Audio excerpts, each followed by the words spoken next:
You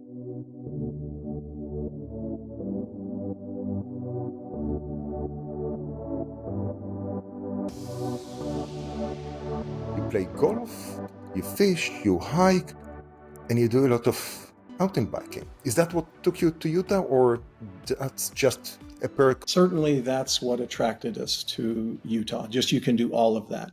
Um, you know, coming here from Silicon Valley, you can mountain bike year round, you can golf year round, you can do whatever you want to do year round.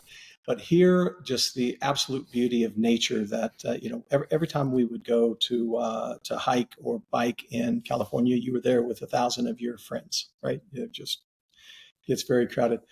Utah just has this beauty to it where you can get out in nature and you can kind of be out there and experience nature while you're enjoying your hobbies, as opposed to worrying about locking your car at the trailhead, worried about the 100 people you're going to meet on the trail while you're going around. But yeah, it's just a beautiful place. I mean, I do miss the Bay Area from time to time, but yeah, all of that stuff. Golf, I've started playing golf a little bit more lately. And again, you've got 5 months here to play golf. That's it. Then you're done. Yeah, I'm still trying to hit the ball. I hope that one day I will get to the point of trying to make it go where I want it to go. But still requires a little bit more dedication and work on that element. Marty, first of all, thank you very much for joining me today. Glad to be here. Let's jump into it. How about you'll give the audience a little bit background about yourself, because you are not, I would say, a young entrepreneur who go like, oh my God, I can do so many things in InsureTech.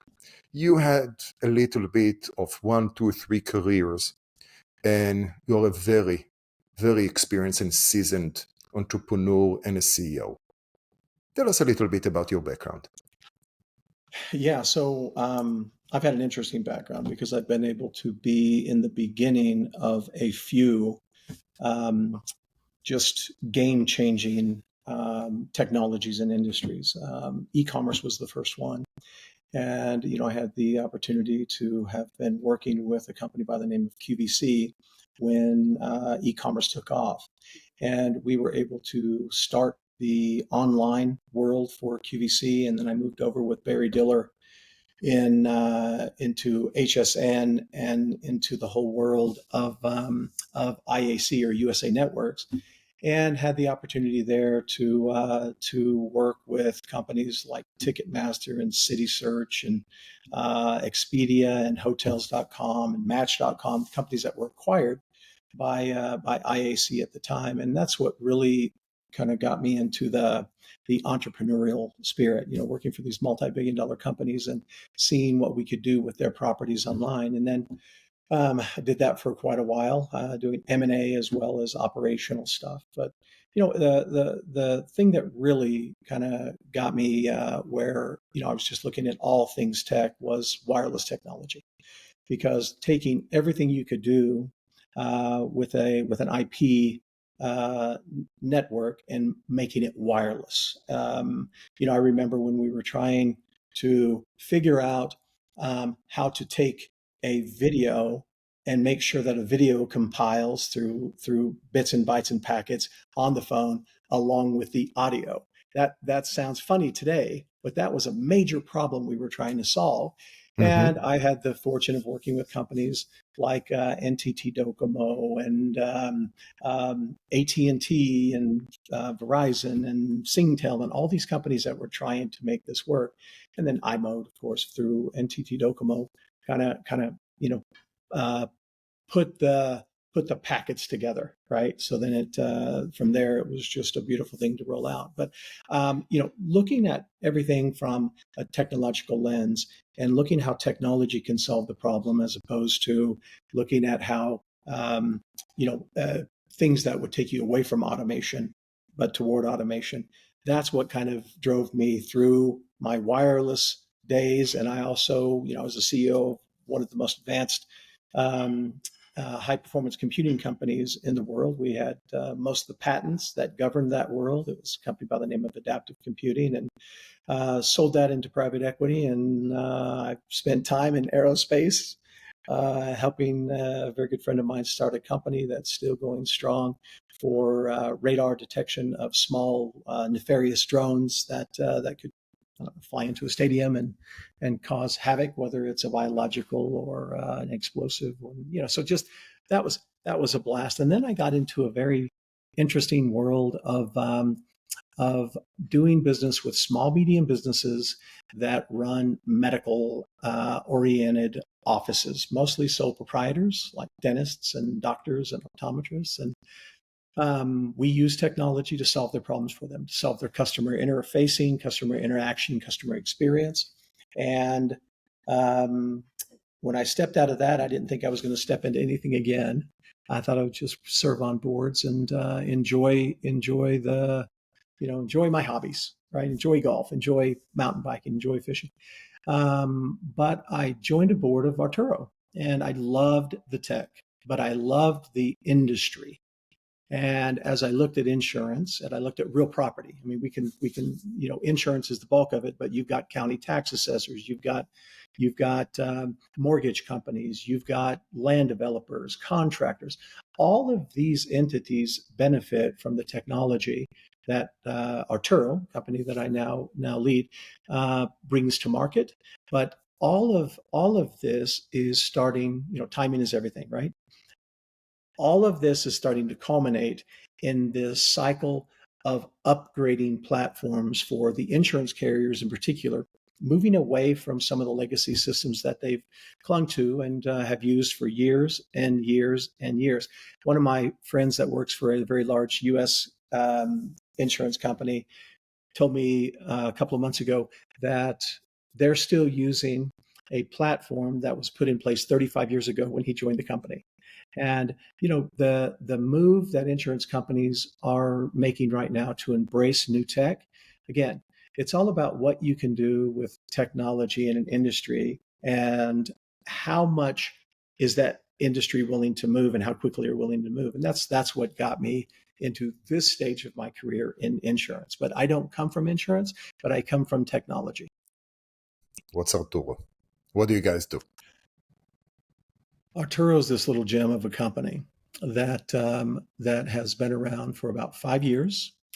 Company kind of kicked off by doing business with very large carriers, so it didn't just wade into the waters; it jumped into the waters. But Arturo is a company that provides advanced AI modeling and machine learning to provide property insights and analytics around real property, and we do that by using geospatial imagery. We don't collect the geospatial imagery, but we use satellite, we use airplane, we use drone, we use balloon. And these sources provide imagery. The vast majority of our imagery comes from aircraft that produces geospatial images. And for the listeners out there that aren't familiar with how geospatial kind of works, every year there's a few companies that will just zigzag across the United States or across certain areas of the United States, and they collect very high definition imagery.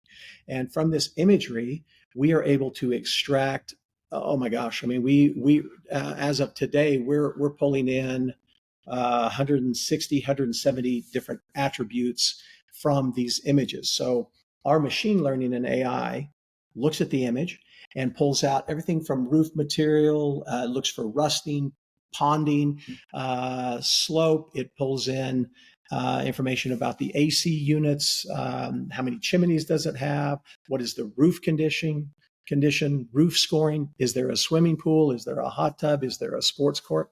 All of these things that go into evaluating a property for an insurance company on the underwriting side to see if they're willing to take on the risk of that property.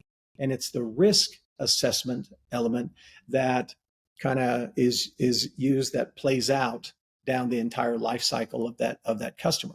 The better you can assess the risk up front, the better you will have, from a bottom line perspective, of not paying out claims for, I mean, if a roof is damaged and a storm comes through, there's a high likelihood that there's going to be a claim filed. If a roof is in great condition and a storm comes through, it's probably going to weather it very well. So we help with that entire process. So Arturo, we are a AI-oriented, ML-oriented company that provides data, analytics, and insights to some of the largest carriers.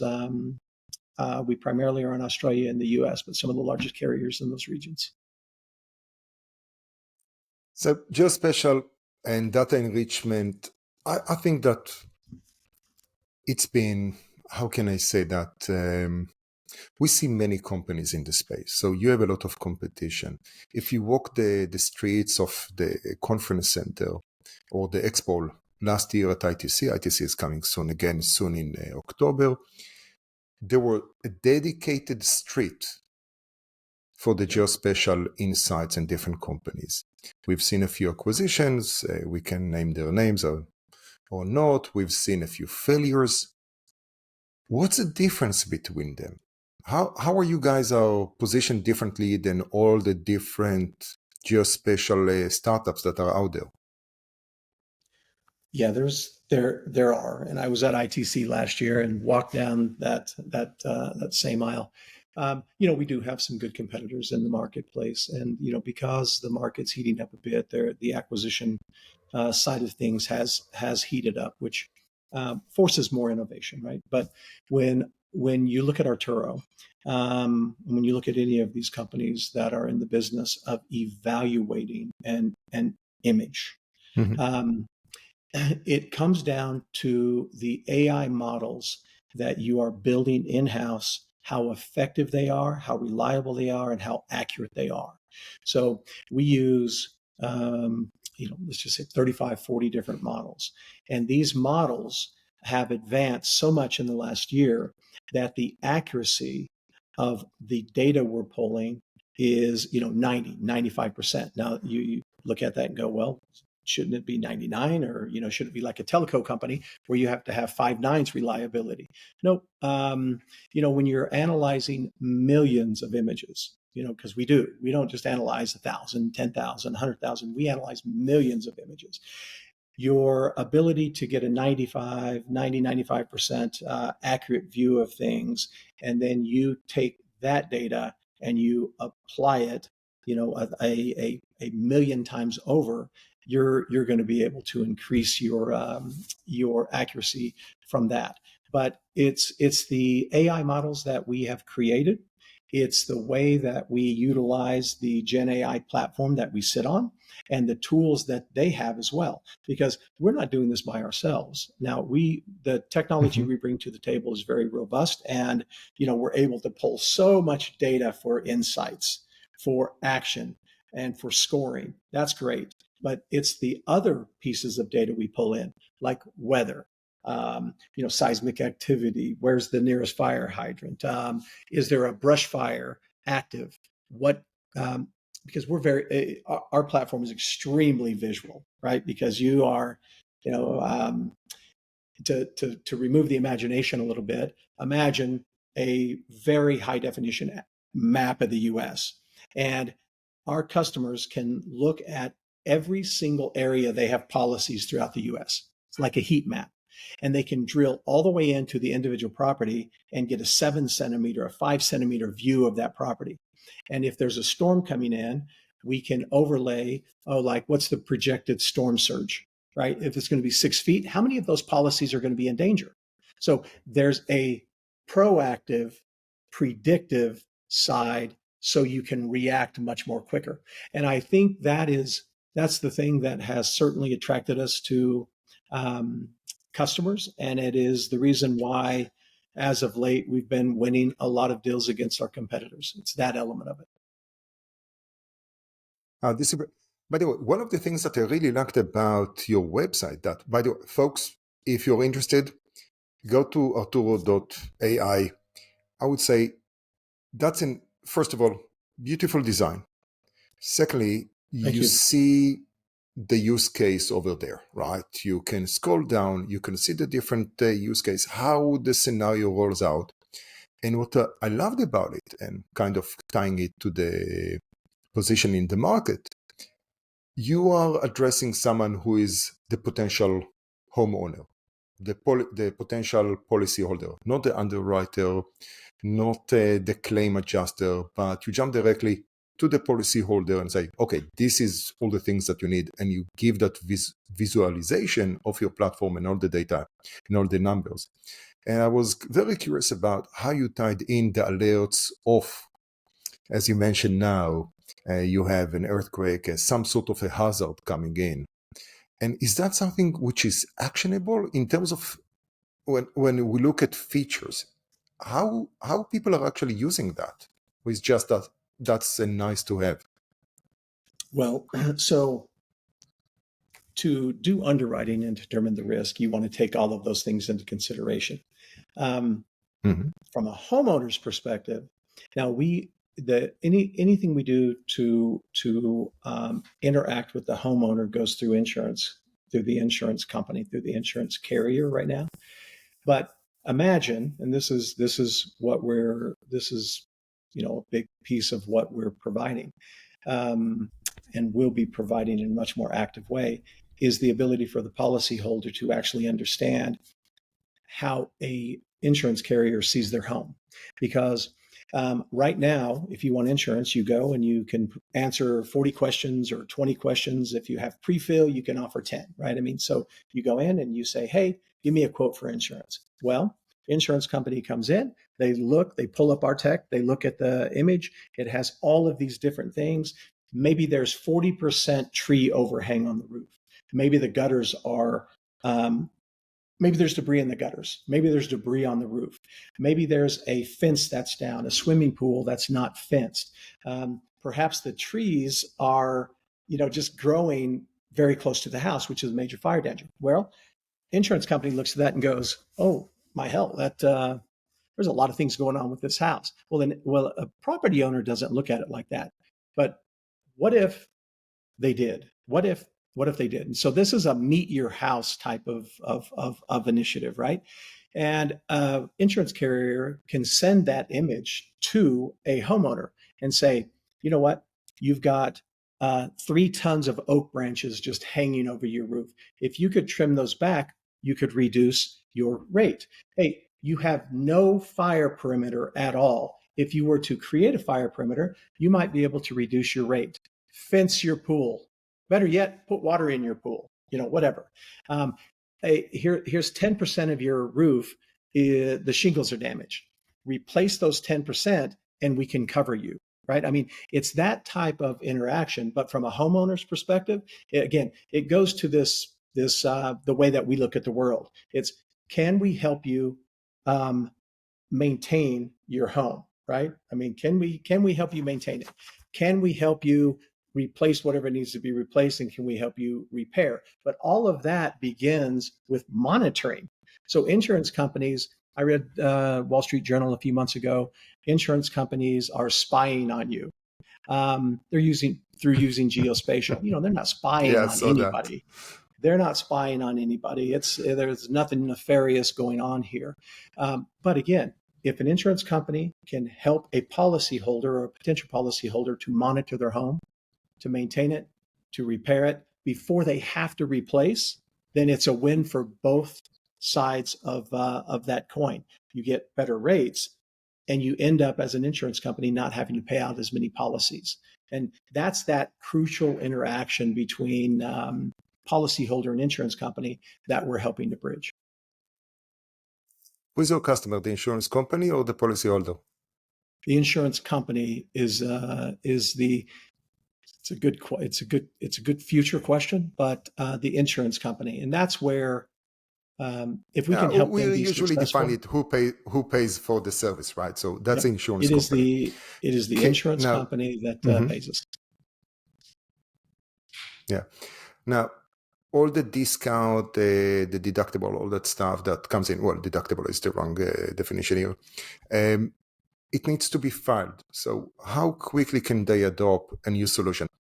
how was open the insurance carriers to adding a new technology and going through the hoops, the regulatory hoops? I think they're more open to it now than ever before. Outside of the U.S., things are moving very quickly. Inside the U.S., we're seeing the log jams kind of break from a technological perspective. We're seeing the pressure and stress that carriers are feeling because of the absurd amount of claims that they have to pay out. I mean, I think every carrier worldwide, but especially here in the US, as we track another hurricane off the east coast of the US, and we just had one a couple of weeks ago.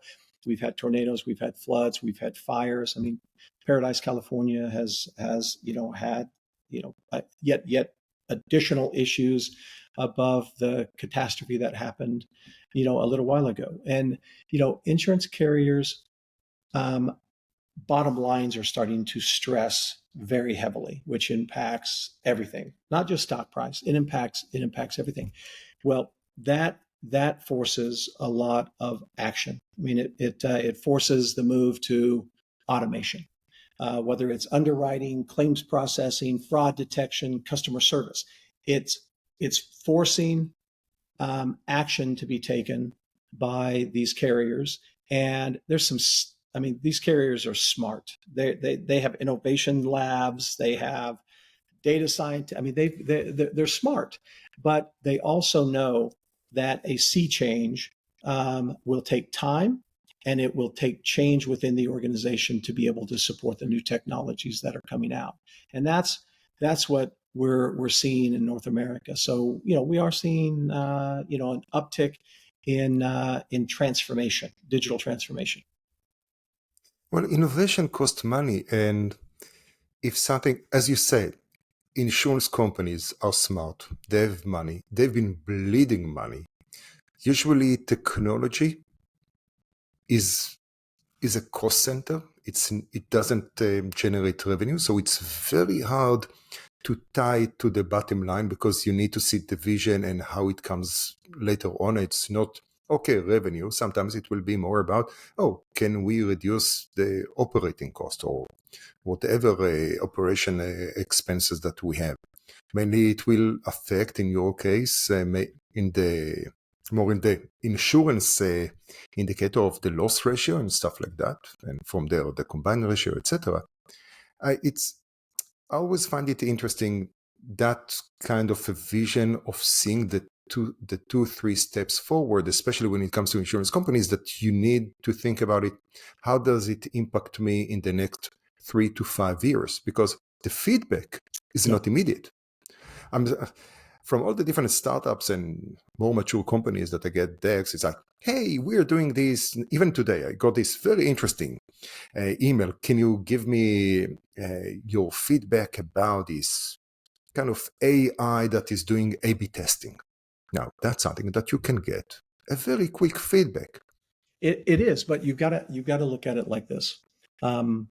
Like before we started the podcast, again, congrats on going over to do Santiago, the Camino de Santiago. That's incredible. But we were talking about shoes. What's a shoe? Yeah. A shoe's a technology. Yes, that's what it is, right? It's a technology. And the shoes that these insurance companies are going to have to run in, they've got to look at it like this. They have to look at it like, what if we do this? What if we don't? Right? And there's two types of mindsets that sit in the senior executive level of companies. There's those who look at, what if we do it? What if we don't?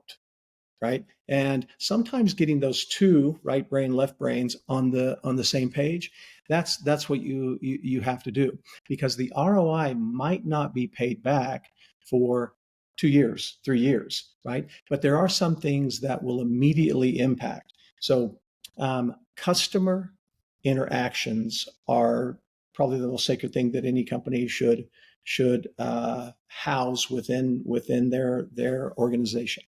Because every time you have an opportunity to reach out to a customer or have a meaningful contact with a customer, that's going to build loyalty, brand loyalty, product loyalty, but it's also going to reduce Sure, right?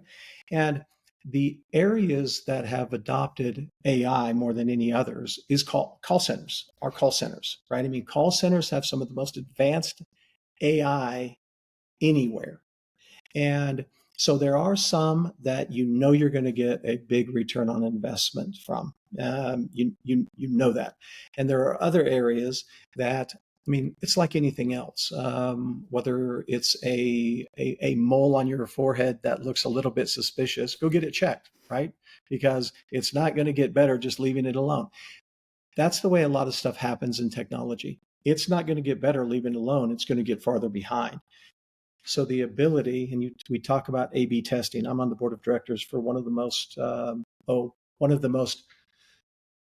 used A/B testing for grocery stores, convenience stores, uh, major brands that use them to do A/B testing to see, hey, where should you put your freezers in a grocery store? Where should you put your produce? When a consumer walks in, which way do they turn first? Do they turn right or left? How do you modify their Mm-hmm. behavior? That, in essence, that type of testing, AI can do. It can do extremely well. But AI is a technology that the more it knows, the more it can know. So as it learns.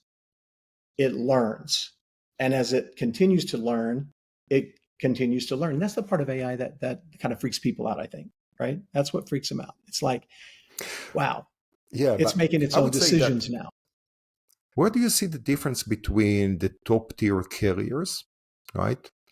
That if you go on the website, you see a few of your clients, and tier three, tier four, the regional carriers that don't have the innovation budget or the IT budget. They need something that can hit their bottom line today and not hit it, but actually improve it.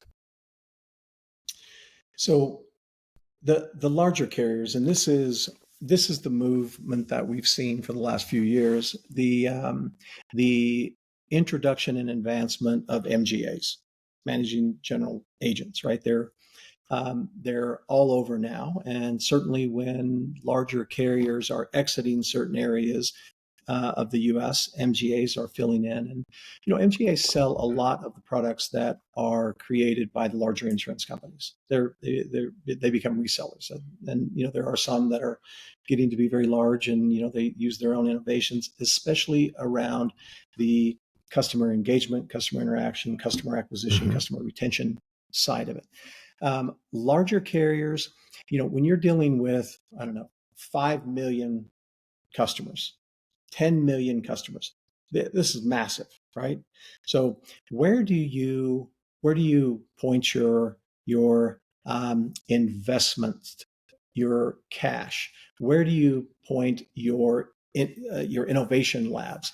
Do you point them at making sure you keep current customers? Because if I can reduce customer churn by 2%, that means to hit my numbers, I don't have to go get 2% more above and beyond the number of new customers that I have forecasted for my business. But the main thing that we're seeing, and the difference that I think carriers are trying to differentiate themselves with, is that customer interaction side, right?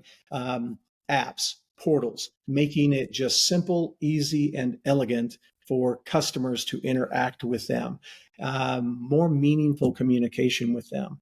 But they're also needing to roll out product that is much more understood by the consumer.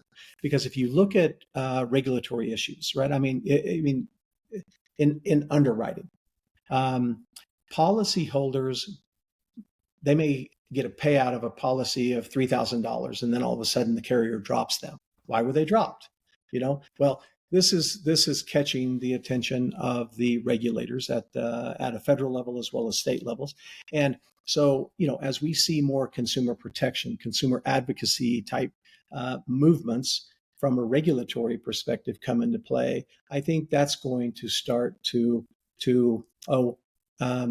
just increase the technology that's being used for the CX side, the customer experience side. And that that's happening. Now, when you look at the MGAs, MGAs are smaller, they're more regional, they're able to do things a little bit different. But, Hippo, Lemonade, some of these newer insurance companies, and, if you just go and do a little research and you look at some of these smaller companies that are entering the insurance industries right now, there's going to be some significant disruption over the next year, 2 years, 3 years. And do carriers acquire those smaller companies and ingest their technologies? That's what I would do, because acquisition is one of the fastest ways, one of the most dangerous ways too, because it's hard to integrate. And as an investment banker, you know that it's hard to make an acquisition and have a seamless integration. But the MGAs, large carriers, that working relationship, I think, is getting stronger, because you can use large carriers can use MGAs in ways that they themselves can't move as quickly, but they can use a third party to move more quickly. But at the end of the day, it's customers. It's about your customer acquisition, your customer retention, and I think that is where the clarity is something we're betting on heavily. That's where the clarity has to be on the table in a very open fashion. Well, as an investment banker, I've been in the investment banking for a year and a half now, so it's less about that. But as an operator and someone who integrated and had one or two acqui-hires and stuff like that, integration is not simple. It doesn't matter if it's a robust technology company, one of the more bigger brands, or if it's an insurance company. Integration is between two companies, and their technology is not simple at all. There is a lot of work and a little bit of art into that, which, if you don't have the right leader and managers in place, they are doomed to fail or not reach the potential that they need.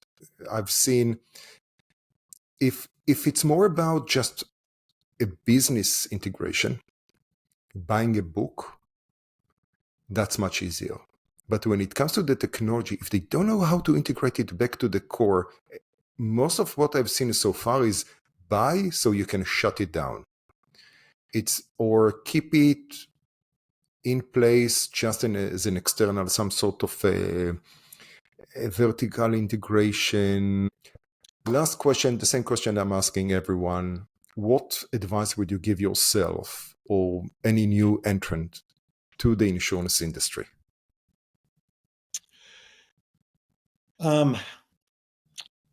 Change has to happen. You can embrace it, or you can fight against it. You're not going to be the only agent of change. You're going to have to bring together multiple different sources for change. Now, in the world in which we live, we have the unique ability to create our own data, and a lot of it, but bring in third-party data so that you can provide the data set, insights, and action-oriented analytics to make decisions in the business. There's no reason for anybody to be making decisions without, I'll go back to our AB little discussion. There's no reason for anybody to be making decisions right now that aren't backed or isn't backed by significant data points. Use your data, make sure it's the right data, embrace machine learning, embrace AI, but look at the Gen AI platforms you're running on. Most insurance companies aren't going to go create their own Gen AI platforms like a Google or a Microsoft or a AWS. I mean, these are massive undertakings, massive initiatives. I mean, Elon Musk is creating his Gen AI platform right now, but these Gen AI platforms also have tools that run on top of them that can make life a lot easier for anybody. Embrace that. And most large carriers are embracing it. They're creating divisions, they're creating labs, they're creating pathways to do that. But there's a lot of the wood that has already been chopped here. Take advantage of the wood that's already been chopped. You don't have to go cut your own path. And at the end of the day, it's going to be about the customer, not about the one piece of tech that you want to integrate or company you want to acquire. It's going to be about how do you make your customers happy? How do they feel safe? Insurance is selling peace of mind. And if something goes wrong, the one thing you want to be able to do is provide a warm blanket and a hug to that customer, not because they're going to churn from you, Yep. but because that's what you're supposed to do. And tech can help with that, and just embrace it. Fantastic. Marty, are you going to be at InsureTech Connect? I am. I'll be there. A booth, just walking the halls? We have a booth. We have a booth You have a there. Come by, get a demo. Again, our platform is extremely visual, which, again, I learned in electronic retailing that if you can remove the imagination of anything, I mean, I remember one day we sold $8 million worth of HP printers on QVC. How did that happen? Well, it happened because when they demoed the product, they showed how you could print photos. And this was back in the late 90s, right? Long time ago, dating myself. But come by, let us remove the imagination for you and get a demo. I think you'd be very impressed. But a lot of great things happening in the world of technology for InsureTech. I'm excited to be at ITC this year because I think we're going to see some tech that we haven't seen before, and we're going to see some uses of tech that we haven't seen before. It doesn't have to be new. Change the application. I think for us, at the application layer is where we're going to win the day. So I hope to see you there. So folks, if you are in ITC, come. Make sure that you visit Arturo's booth. And if you're not at ITC, come to ITC and make sure that you're visiting Arturo's booth. Marty, thank you very, very, very much for your time today. It was a pleasure talking with you and learning more about Arturo and what you offer. Thank you for having me. Really appreciate it.